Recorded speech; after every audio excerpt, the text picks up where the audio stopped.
we we didn't have it thought out that well in a sense at that time, but we basically looked for companies where we thought we could understand what the future would look like 5 or 10 or 15 years hence.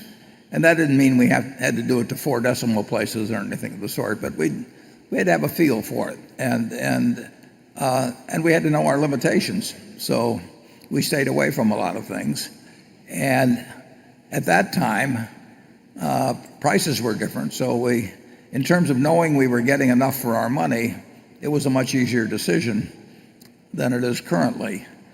But there weren't elaborate, there were no planning sessions or anything of the sort. We kept reading and we kept thinking and we kept looking at things that came along, as Charlie described it in the movie, and comparing opportunity A with opportunity B. And in those days we were capital constrained, so we usually had to sell something if we were going to buy something else, and that always makes for that's an interesting challenge always when you're measuring something you hold against something that has come along, and to see which is more attractive. And we probably leaned very much toward things where we felt we were certain to get a decent result than where we were hopeful of getting a brilliant result. That's went with our instincts, and kept putting one foot in front of the other. Charlie, what would you say? Well, that's exactly what we did, and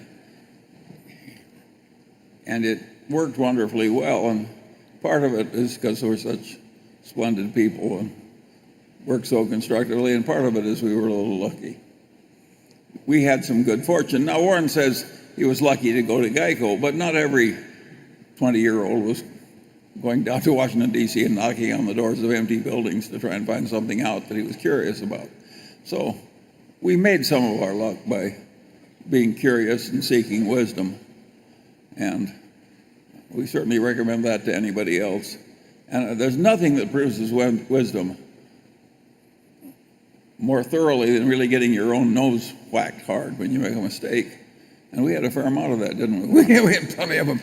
If you'll read this book, you'll see about a few of them. We thought we knew about the department store business in Baltimore, and we thought we knew about the trading stamp business. And we've had a lot of experience with bad businesses, and that makes you appreciate a good one. And to some extent, it sharpens your ability to make distinctions between good and bad ones.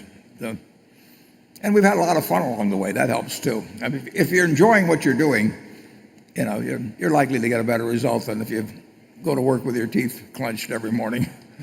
I think we were helped because we came from families where there were some admirable people, and we tended to identify other admirable people better than we would have coming from a different background. So my deceased wife used to say, you can't accomplish much in one generation.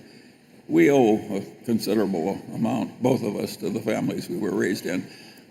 I think the family standards helped us to identify the good people more easily than we would have if we'd had a more disadvantaged background. Do you agree with that, Warren? Yeah. Have you still got your father's briefcase? Or?